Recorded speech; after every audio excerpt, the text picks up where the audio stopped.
به نام خالق هستی، هیچ ملاقاتی تصادفی نیست. فصل 6.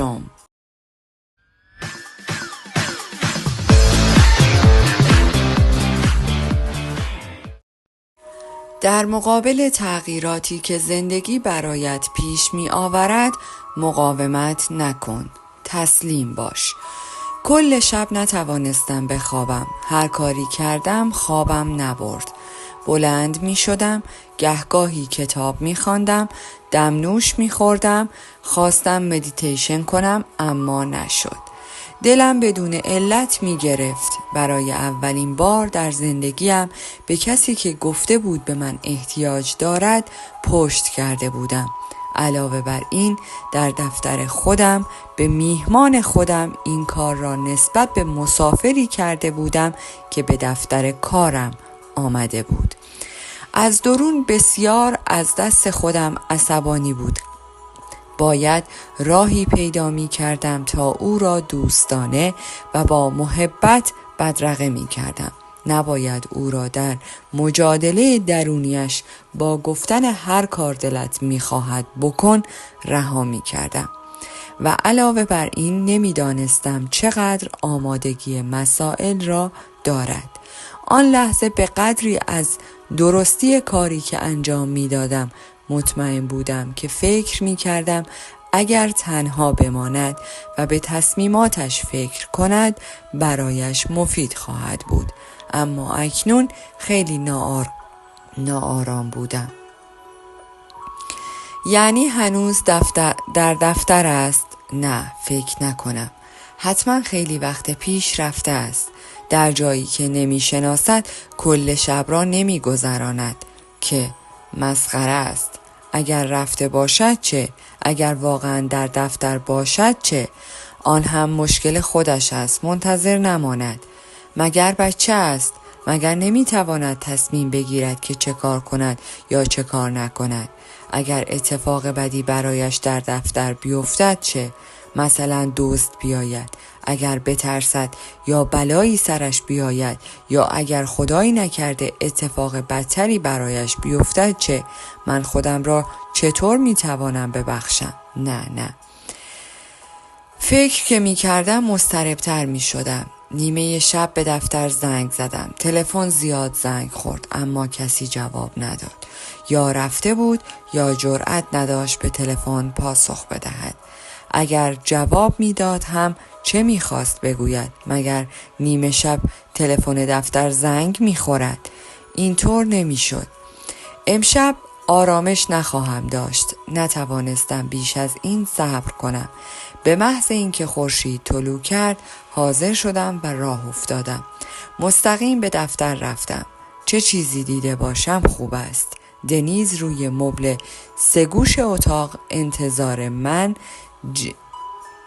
خوابیده بود. در آن لحظه مثل بچه گربه‌ای بود که مادرش را گم کرده است. احساس گناه کردم که او را در چنین وضعیتی گذاشته و رفته بودم.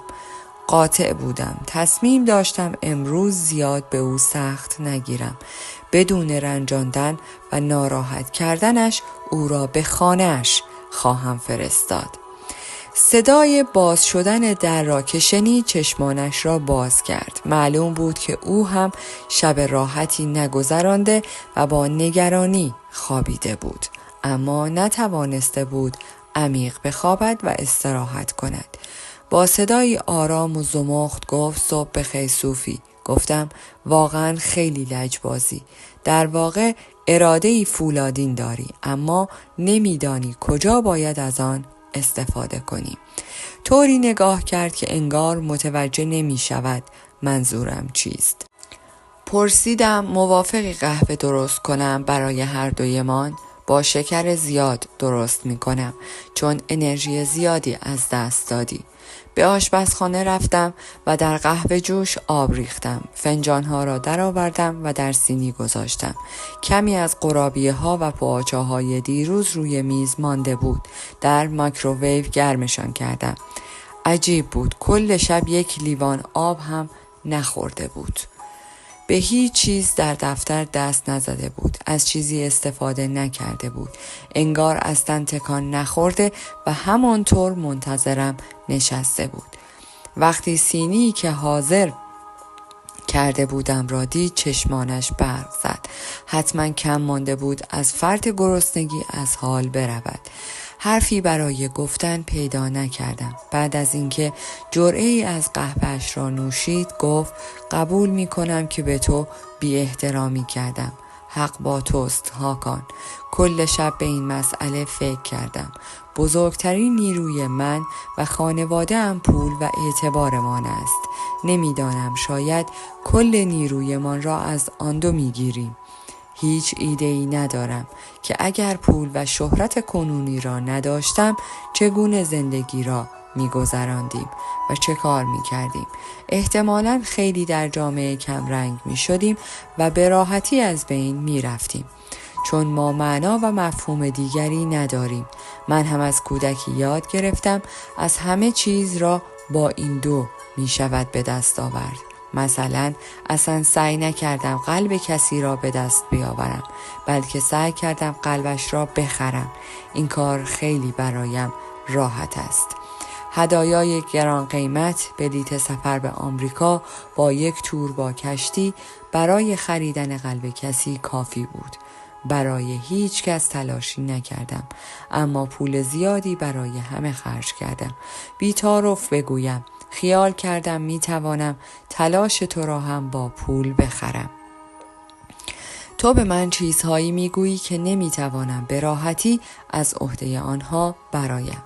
بعضا حرفهایت طوری قلبم را میشکند که اگر روزها گریه کنم خوب نخواهم شد. بعضی وقتها از گفته هایت خشمگین می شوم تا جایی که می توانم به تو حمله کنم و در ابتدا وسط صورتت مشتی محکم بزنم، اما در واقع هیچ کدام نمی توانند حالم را خوب کنند.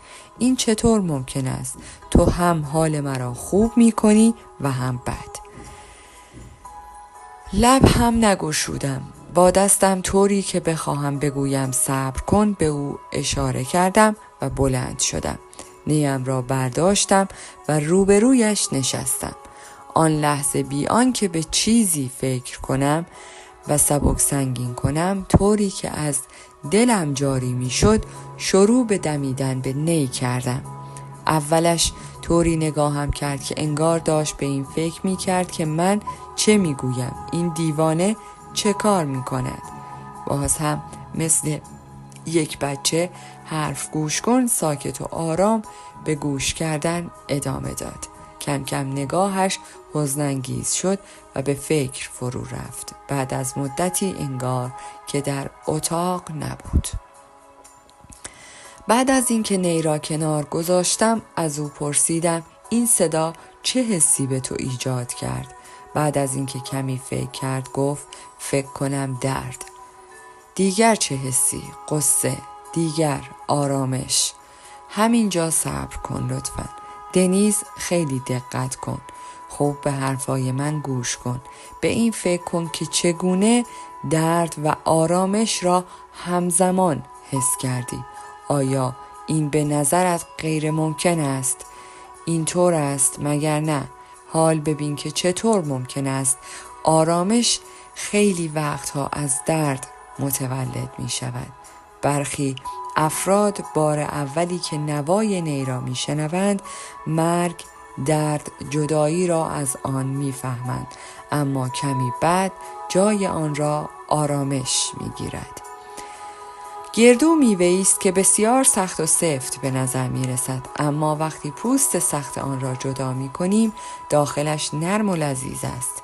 برای رسیدن به آن لذت باید از پوست سخت آن عبور کنیم. آن لحظه حس کردم چشمهای دنیز خیس شد. بالاخره توانسته بودم به روح او دسترسی پیدا کنم. در واقع پوسته‌ای بسیار سخت و کلفت روی خود داشت. برای اینکه چشمانش پر از اشکش را از من بدزدد خم شد تا قرابیه بردارد. تکه‌ای از آن جدا کرد و خورد. ادامه دادم و گفتم فلسفه صوفیسم به تو عینک صورتی نمی دهد. صوفیسم حقیقت را به تو نشان می دهد. گاهی با دردها، گاهی با آرامش. اما آخر تمام اینها به آرامش ختم می شود. همانطور که شمس تبریزی می گوید حزن عاشقها را با تراوت حفظ می کند. از زخمم هم خوشنودم، از یارم هم همینطور. شمس زخمش را هم دوست دارد، چون هر قدر هم در ظاهر دردناک باشد، زخمی که در درونش یدک می کشد او را به وصال معشوقش می رساند. برای همین نوای نی بسیار شبیه قلب انسان هاست. نوای نی نه در گوش که در قلب تأثیر می گذارد. مولانا هم در 9مین بیت مثنوی اینطور گفته است: آتش است این بانگ نای و نیست باد، هر که این آتش ندارد نیست باد. چیزی که میخواهم بگویم این است که نوای نی ابتدا قلبها را دچار رنج و اندوه می کند و بعد به شادی و نشاط تبدیل می شود. یعنی شادی و آرامش از رنج زاییده می شود. گاهی انسان‌هایی که در ما رنج ایجاد می‌کنند بعدها همان کسانی می‌شوند که ما را به آرامش می‌رسانند.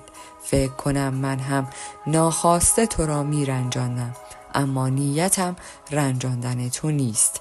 اولین بار بود که دنیز را آنقدر آرام می‌دیدم. با دقت به من گوش می‌داد.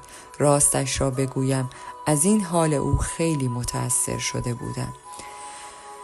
در طول زندگیم شیفته انسان‌هایی می‌شوم که مصمم و اهل مجادله کردنند، چون انسان‌های زیادی هستند که خیلی وقتها منتظر می‌مانند آنچه نیاز دارند به خودی خود به سمت آنها برود، اما برخی منتظر نمی‌مانند مسائل به خودی خود پیش بیایند، خودشان برمیخیزند و میروند و آن را میستانند. این تلاش دنیز مرا یاد منحونین ویولونیست میانداخت. منحونین ویولونیست درسی از زندگی به من داده که مرا خیلی تحت تاثیر قرار داده است. یک بار بعد از کنسرتش یکی از طرفدارانش پیش او می رود و می گوید برای اینکه مثل شما ویولون بنوازم تمام عمرم را می دهم. و منحونین در جواب می گوید فرق بینمان همین است، من عمرم را دادم. همیشه انسان‌هایی که با صبر و تلاش در راهی که به آن باور دارند پیش می‌روند مرا بسیار تحت تاثیر قرار می‌دهند. به نظر من رویایی درست و یا نادرست وجود ندارد، فقط باور و هدف وجود دارد. تاوان آن را هم کسی که در راه پیش می‌رود می‌پردازد. از دنیز پرسیدم میدانی تنها نگرانیم چیست؟ تو انگار دنبال راه حل در من میگردی. من قرص آنتی دپرسیون و یا ضد افسردگی نیستم.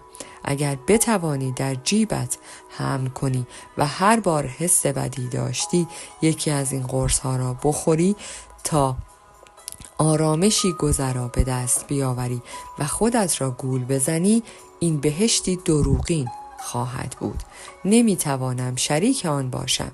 قبل از هر چیز باید خوب بدانی که چه چیز میخواهی و چه چیز نمیخواهی. باید متوجه کارهایی که میتوانی انجام دهی و کارهایی که نمیتوانی باشی.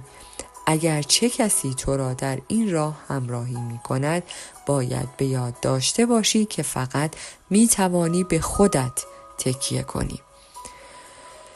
حتی باید بفهمی که جز تو هیچ کس دیگری وجود ندارد، نه پدرت، نه پولت، نه اسم و نسب خانوادگیت. در واقع اینها جایی در سفر تو ندارند، فقط خودت هستی. نفس عمیقی کشید و گفت بعضی وقتها فهمیدم حرفهای تو برایم بسیار سخت می شود. بلند شد و مستقیم به سمت پنجره رفت و ادامه داد انگار گفته هایت را می فهمم، اما مشکل اینجاست که نمی توانم به آنها عمل کنم، چون تو مرد عمل هستی دنیز. نمیتوانی با تکنیک و مطالعه چیزی را یاد بگیری. از آن دست انسانهایی هستی که فقط با عمل میتوانند تغییر کنند. این چیز بدی است. بد یا خوب وجود ندارد، فقط وجود دارد و باید نسبت به آن به جریان افتاد. دستهایش را به موهایش برد و گفت آه، باز تو را نمیفهمم. من فقط میخواهم با تو به سفری که میروی بیایم. پولش چقدر میشود؟ میپردازم. یعنی پول نه، خیلی عذر میخوام. آه، باز چه گفتم من؟ فقط میخواهم با تو بیایم. به این سفر نیاز دارم. نمیخواستم بیش از این به تو فشار بیاورم. میتوانستم ببینم چقدر حال پریشانی دارد. رفته رفته پژمرده تر میشد.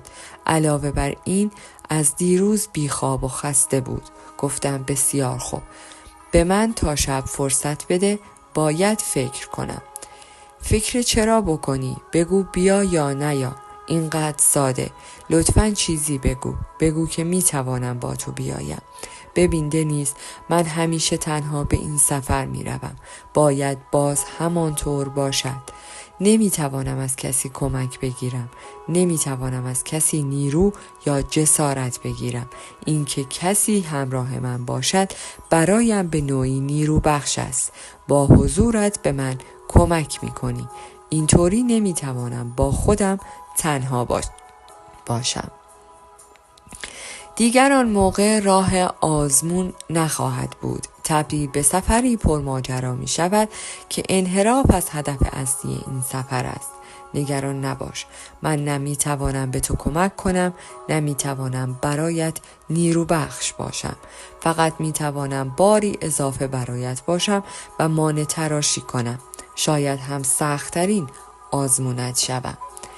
اصلا این گونه فکر نکرده بودم. از جایی دور از انتظارم مرا گیر انداخت. همانطور است. اصلا چرا در مقابل تجربه‌ای که سراغم آمده است مقاومت می کردم؟ شاید این بار راه داشت مرا برای سفری متفاوت و آزمونی دیگر حاضر می کرد که بودم که همه چیز را تجربه و تحلیل می کردم. این کنترل گرایی نیست؟ گفتم به من تا عصر فرصت بده. حدوداً ساعت 7 تا 8 همدیگر را میبینیم. قول. دنیز گفت داری مرا گول میزنی. میخواهی بگذاری و بروی. طوری گفت که انگار کشتیهایش غرق شدند. بسیار خوب، هر جور میخواهی. نهایتاً راه و آزمون خودت است.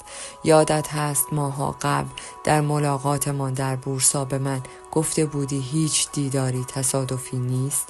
به نظر من تو هم به چیزهایی که به انسانها آموزش میدهی دقت کن. حرف و عملت یکی نیست. ملاقات ما هم یک سفر بود، اما تو اکنون راه را قطع میکنی. به سفری که در ذهن داری قلاب شدی و در آن ماندی.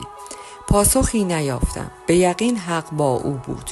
آنقدر به سفر تسلیم شدن سرسپردگی خودم را مشغول کرده بودم که یادم رفته بود هر روز، هر ساعت و هر ملاقاتی راهی دیگر و آزمونی دیگر است. روزنه ای از الهام را که جوانی دوست در قلبم گشوده بود که تصور می کرد همه چیز را می تواند با پول به دست بیاورد و ادعا می کند نمی تواند مرا بفهمد، با حیرت نظاره می کردم. گفتم نه، قول می دهم نروم. فقط کاری دارم، یک دیدار. بعد از آن با جواب بله یا نه می آیم. نگران نباش، تو را بی جواب نمی گذارم. اگر جوابم منفی هم باشد به تو خواهم گفت. با نهایت درماندگی گفت بسیار خوب. چاره‌ای جز اعتماد کردن هم نداشت. بعد از رفتن دنیز من هم از دفتر بیرون زدم. در دوگانگی مانده بودم. این اولین باری بود که نمی توانستم تصمیمی را در آرامش بگیرم. حال آنکه انتخاب‌هایمان ما را می سازند و اعتماد به نفس در واقع عزم ما را در استمرار روی انتخاب‌هایمان است. از کودکی یک وجدان محاسبه گر داشتم که نتیجه تصمیمش هر چه می‌خواهد باشد پای آنها می‌ماندم. خیلی نادر بود که این گونه در محاسبه وجدانم به سختی می‌افتادم. دومین دیدارم با استاد. این هفته 2 بار سراغ استاد رفتم. گفتم استاد دلم هوس چای زیر فون شما را کرده است. پیش شما آمدم. با لبخند گفت برو بچه جان. کی میداند چه دردی داری؟ زیر فون را بهانه نکن. هر دو با هم خندیدیم. شیفته این خصوصیتش بودم که حال مرا بهتر از من میفهمد و مجبور نمی شدم برایش توضیح بدهم. بلافاصله از سفری که میخواهم بروم و از دوست جدیدی که میخواهد مرا همراهی کند گفتم. خیلی شفاف به او در مورد حسهایم، نگرانی‌ها و ناآرامی که در وجدانم داشتم گفتم. گفت فرزندم، بعضی انسان‌ها با سخنانی پر از حکمت در راه علم پیش می‌روند. بعضی‌ها باید شخصاً در راه قدم بردارند. تو انسانی هستی نه فقط در نی می‌دمد که نی را می‌سازد و داستان نی را به خوبی می‌داند. فکر کن آیا قبل از اینکه شاخ نی را سوراخ کنی، در کوره بگذاری و سالها در انتظار بمانی، می توانی نوت‌هایی را که می خواهی از آن بشنوی؟ نمی توانی. گاهی انسان باید در راه بیاموزد. دلش راه را می طلبد. دست تقدیر او را به راه می اندازد. شاید این بار تو در سفر او همراه او انتخاب شده ای، نه او همراه تو. شاید هم انتخاب نشده ای. کسی چه می داند؟ به این خاطر تو پای به راه در نه و هیچ مپرس. در درونم تکرار کردم که تو پای به راه در نه و هیچ مپرس. همینطور است با همراهی هر کسی. نهایتاً هر انسانی راه خودش را خواهد رفت. استاد باز هم 5 قانون سفر صوفی ها را که بار قبل آنها را یادداشت برداری کرده بودم به من یادآوری کرد. با آرامشی که قلبم را فرا گرفته بود از خانه استادم بیرون آمدم. تصمیمم را گرفته بودم. وجدانم آسوده بود و قلبم پر از آرامش. وقتی به دفتر بازگشتم، کارمندانم خیلی وقت پیش به خانه هایشان رفته بودند. نشستم و منتظر دنیز شدم. وقتی از خانه در آمدم، دفتر جلد گندمی رنگم را هم برداشته بودم. دفتری که پر از یادداشت برداری از نامه‌های مولانا و شمس بود.